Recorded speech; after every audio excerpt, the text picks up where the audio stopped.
स्वागत है आप सभी का अपने YouTube चैनल एजुकेशन पॉइंट पर। फ्रेंड्स, आज हम करेंगे क्लास 12 की पॉलिटिकल साइंस राजनीतिक विज्ञान का चैप्टर नंबर 1। ये इसकी सेकेंड बुक का चैप्टर नंबर 1 है।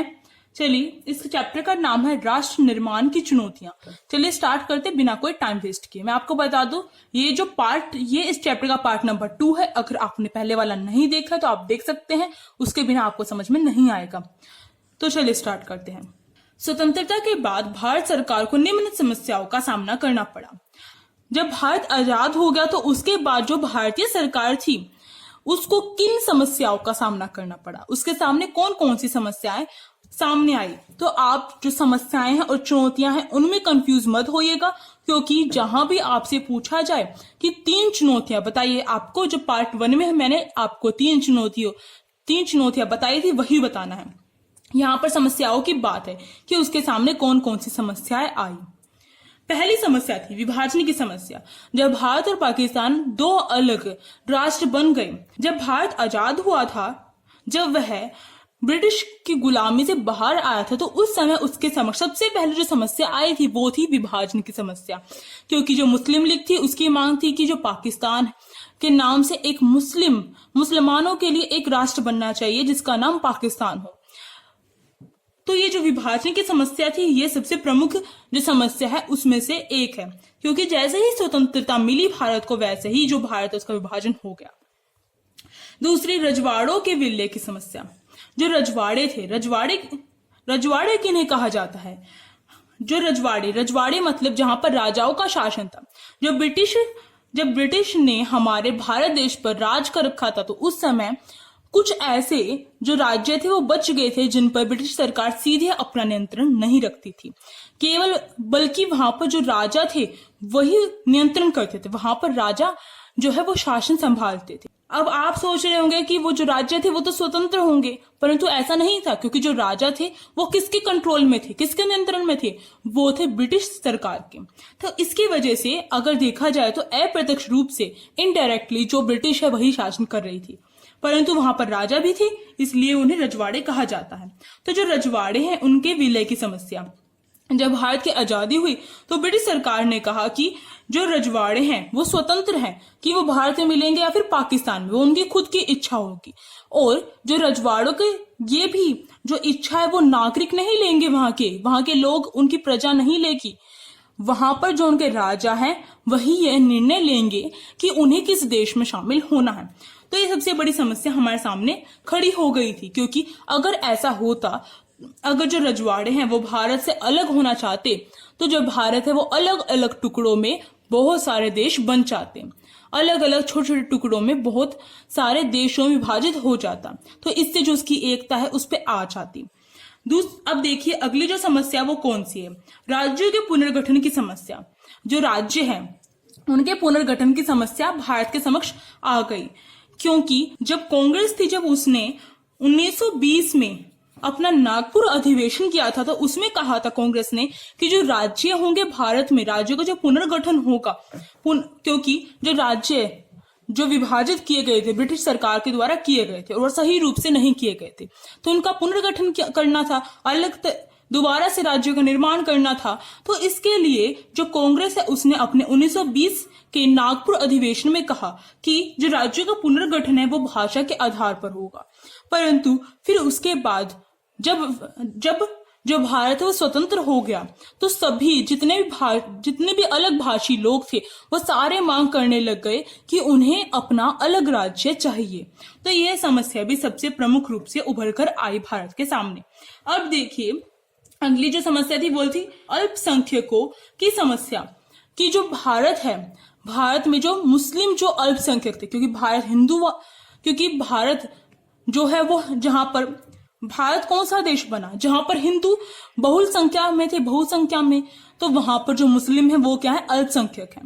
तो इसके लिए जो अल्पसंख्यक है उनकी समस्या, चाहे मुस्लिम हो, चाहे सिख हो, चाहे सिख हो, या फिर चाहे कोई बौद्ध धर्म मानने वाला हो, चाहे मतलब कि कोई कोई भी हो जो अलग धर्म का हो, जिसकी संख्या कम हो, तो वो अल्पसंख्यक कहलाते हैं। तो भारत में जो अल्पसंख्यक थे उनकी समस्या विकट थी कि जो अल्पसंख्यक है उन्हें भी क्या वही अधिकार देने चाहिए जो एक हिंदू जो बहुसंख्यक है उसे दिए जाए। तो ये समस्या हमारे सामने थी। तो हमारे जो नेता थे उन्होंने, क्योंकि हमारे जो नेता थे वो बहुत समझदार थे, उन्होंने उन्हें कुछ विशेष अधिकार भी प्रदान किए और साथ ही साथ उन्हें वो सारे अधिकार भी प्रदान किए जिससे कि वो अन्य नागरिकों के साथ समान रूप से व्यवहार कर सके, अन्य नागरिकों के साथ समानता स्थापित हो सके। तो इनके साथ भी समानता की गई। अब देखिए विस्थापितों की समस्या। विस्थापितों की जो ऐसा नहीं है कि 1947 में ही जो भारत का विभाजन हुआ था उसमें ही विस्थापन हुआ, एक स्थान से दूसरे स्थान पर लोग गए, ऐसा नहीं था। जब भारत का विभाजन हुआ उसके कई सालों के बाद भी यही प्रक्रिया चलती रही, क्योंकि जो उनके जो परिवार के सदस्य जो छूट गए थे पीछे, वो दोबारा से वही अपने परिवार के पास जाना चाहते थे। इसके लिए जो विस्थापितों की समस्या थी वो भी हमारे भारत के समक्ष आकर खड़ी हो गई।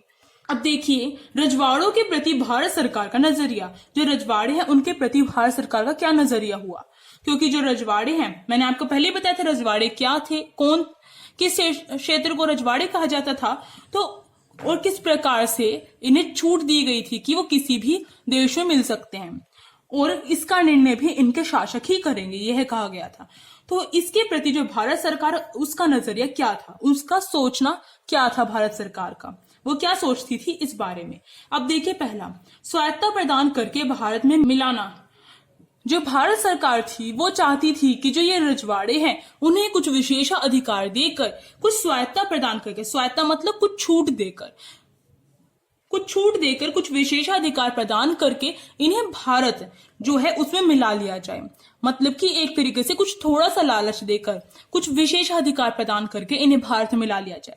क्यों ऐसा क्यों करना चाहती थी? क्योंकि भारत सरकार अपनी जो एकता है उसे स्थापित करना चाहती थी। अगर ऐसा नहीं होता तो भारत के अलग अलग टुकड़े हो जाते। अब देखिए एकता, अखंडता, और इसका उदाहरण हम दे सकते हैं कि जो स्वायत्तता किसको प्रदान की गई थी, जम्मू कश्मीर को, परंतु अब उसमें बहुत ज्यादा कटौती कर दी गई है। अब देखिए एकता अखंडता कायम करना।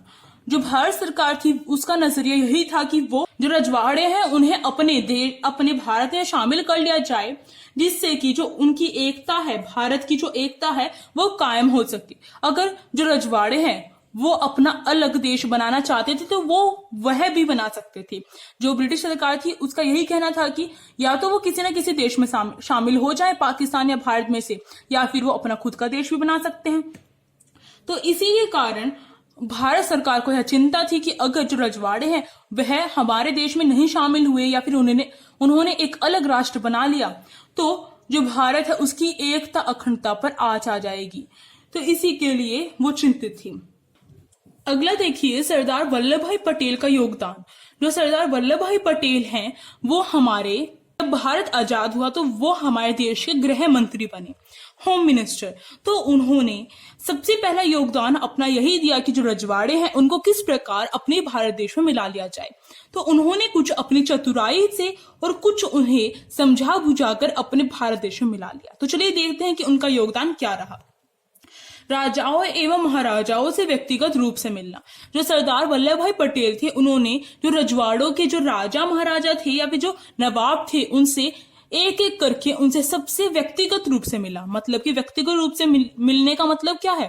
पर्सनली जाकर मिली, अपने आप खुद जाकर वह उनसे मिले, एक एक से अलग अलग बात की, उन्हें समझाया। तो उनका, और देखिए पूर्ण सुख सुविधाओं का आश्वासन देना। जो सरदार वल्लभ भाई पटेल थे अगर वह कभी भी नहीं माने तो उन्हें जो राजा महाराजा थे उन्हें यह आश्वासन दिया, यह भरोसा दिलाया कि अगर वह अपने रजवाड़ों को भारत में मिला देंगे तभी भी उन्हें वही सुख सुविधाएं प्राप्त होंगी जो उन्हें अब प्राप्त हैं।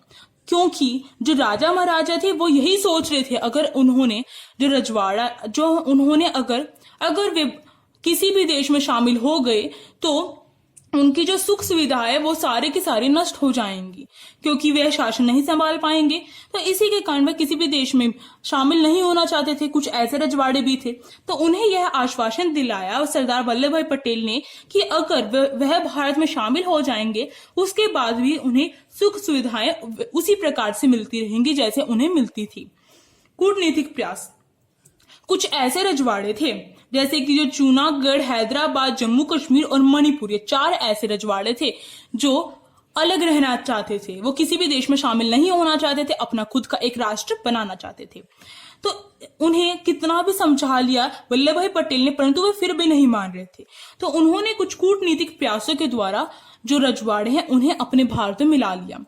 तो कूटनीतिक प्रयास मतलब कि जो राजनीति है उसमें सब जायज है। उन्होंने क्या किया, उन्होंने राजनीति में साम दाम दंड भेद के सहारे किसी न किसी प्रकार से उन्हें अपने भारत देश में मिला लिया। अब अगला देखिए, हैदराबाद रियासत का विलय। विलय मतलब मिलना। किस प्रकार से? मैंने आपको बताया था कि जो हैदराबाद, जूनागढ़, मणिपुर और जम्मू कश्मीर, ये जो 4 जो रजवाड़े थे वो अपने आप को स्वतंत्र रखने के लिए इच्छुक थे। परंतु जो सरदार वल्लभ भाई पटेल हैं, उन्होंने उनकी योगदान के कारण ही जो ये रजवाड़े हैं और कुछ इनके जो नागरिक थे इसके अंतर्गत, इन रजवाड़ों में जो प्रजा थी उन्होंने भी इसका कई कारणों से विरोध किया और कुछ ऐसी परिस्थितियां हुई जिनके कारण इन रजवाड़ों को भारत में शामिल होना पड़ा।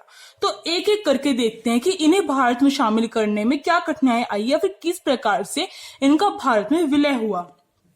विलय मतलब मिलना। हैदराबाद रियासत, सबसे पहले देखते हैं कि जो हैदराबाद रियासत है, रियासत में जो रजवाड़े थे हैदराबाद, तो उसका विलय भारत में किस प्रकार से हुआ। तो देखिए, निजाम का दौलतमंद होना और रियासत को स्वतंत्र रखने की घोषणा। जो निजाम, जो हैदराबाद का जो नवाब था, हैदराबाद का जो शासक था वो था निजाम।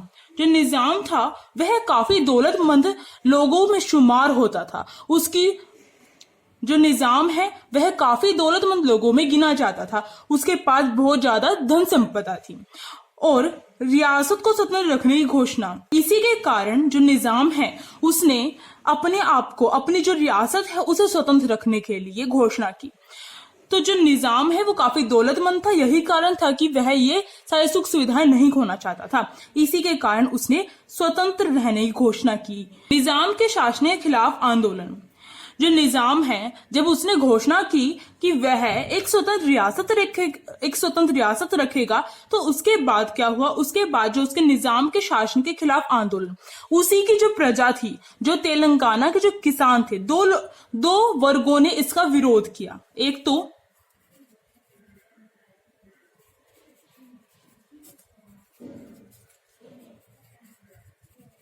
तो तेलंगाना के किसान थे और दूसरी थी महिलाएं।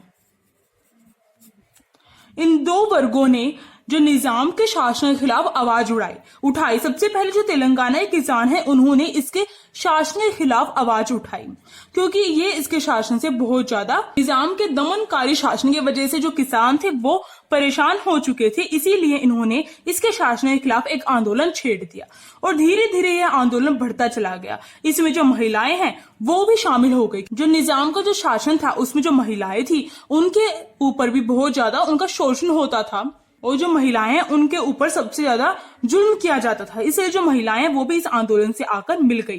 तो ये 2 वर्ग आपको याद रखने हैं, तेलंगाना किसान और दूसरे महिला। ये दोनों के दोनों वर्गों ने इसका आंदोलन किया, इसका विरोध करने के लिए। निजाम द्वारा अर्धसैनिक बल भेजना। अर्धसैनिक बल क्या होता है? अर्धसैनिक बल को बोला जाता है रजाकार।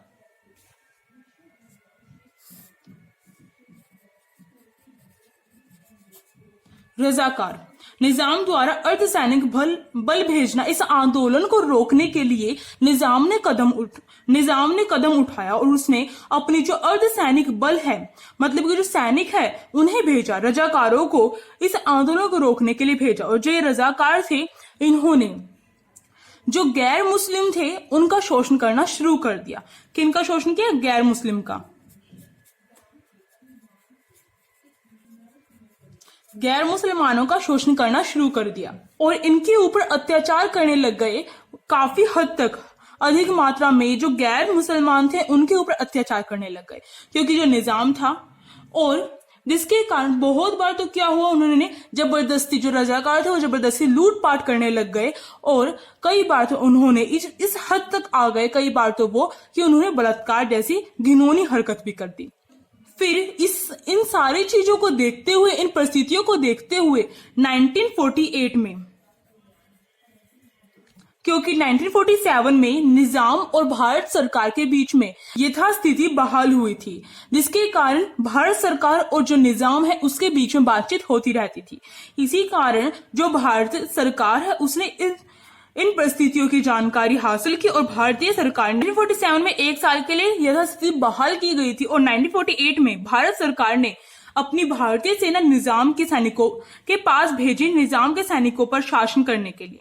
जो भारतीय सेना है 1948 में जो निजाम हैदराबाद में भेजी, इसका भेजने के पीछे बस एक ही लक्ष्य था, निजाम के जो ये दुर्व्यवहार किया जा रहा था, निजाम के जो रजाकार जो नियुक्त किए गए थे उनके द्वारा उनको रोकना। तो जो भारतीय सेना है वो धीरे धीरे कर इन पर काबू करती गई, तो इसे देखते हुए निजाम ने खुद ही आत्मसमर्पण कर दिया, और इस प्रकार से जो हैदराबाद है उसका विलय भारत में हुआ। तो किसी ना किसी एक का पूछ लिया जाता है, या तो हैदराबाद, जूनागढ़, मणिपुर या फिर जम्मू कश्मीर, इनमें से किसी एक का पूछ लिया जाता है।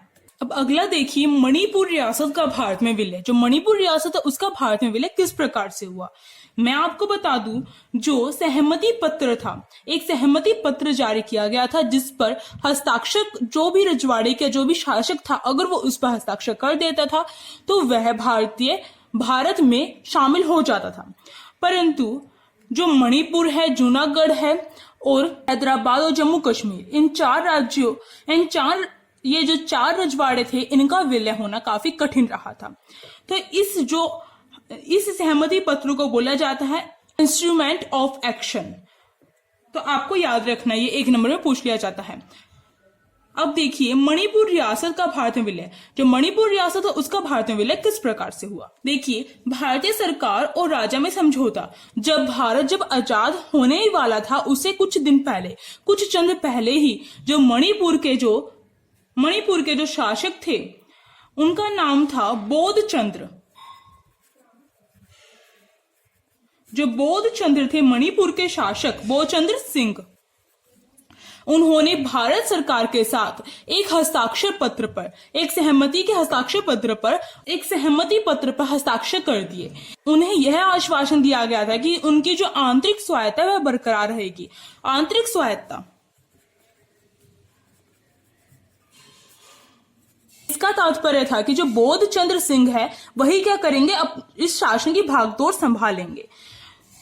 तो इस सहमति पत्र पर, इस चीज पर क्या हुआ था, समझौता हुआ था कि वह जब भी हस्ताक्षर करेंगे जब उन्हें आंतरिक स्वायत्ता का आश्वासन दिया जाएगा, और इस समझौते पर हस्ताक्षर किया इन्होंने।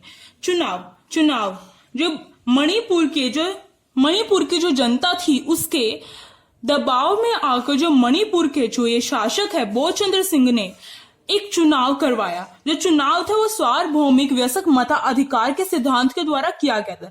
सबसे पहले अगर जो सार्वभौमिक वयस्क मताधिकार के द्वारा मतदान हुआ है वो हुआ है मणिपुर में, तो आपको याद रखना है। तो चुनाव किया गया, 1948 में चुनाव किया गया, जिसके बाद जो मणिपुर है उसके अंदर राजनीतिक संवैधानिक राजतंत्र कायम हो गया।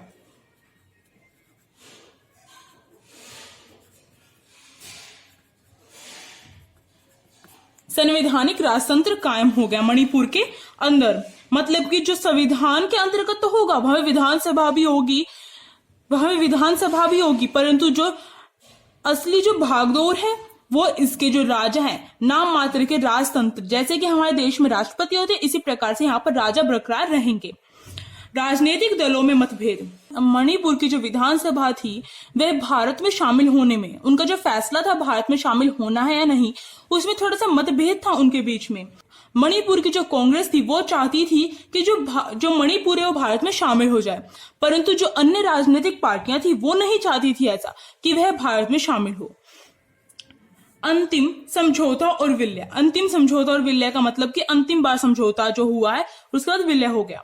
तो मैंने क्या बताया कि जो मणिपुर की जो कांग्रेस थी वो चाहती थी, तो मणिपुर की जो निर्वाचित विधानसभा मतलब जो चुनाव के बाद जो विधानसभा कायम हुई थी, उससे बिना पूछे भारत सरकार ने इसके राजा पर दबाव डाला कि वह मणिपुर को भारत में शामिल कर दे। बोधचंद्र सिंह है, इन्होंने दबाव में आकर हस्ताक्षर कर दिया, परंतु आज तक भी जो मणिपुर के जो नागरिक है वो आज तक इस बात से नाराज होते हैं क्योंकि इन पे दबाव डालकर ये हस्ताक्षर करवाए गए थे। और दूसरी बात, इसमें जो निर्वाचित विधानसभा थी जो मणिपुर के नागरिकों के द्वारा, जो मणिपुर के जो नागरिक थे उनके द्वारा जो चुनी हुई विधानसभा थी, निर्वाचित विधानसभा, इससे भी नहीं पूछा गया। तो इन दो कारणों से जो मणिपुर के जो लोग हैं वो आज भी जो भारत सरकार है उससे नाराज रहते हैं।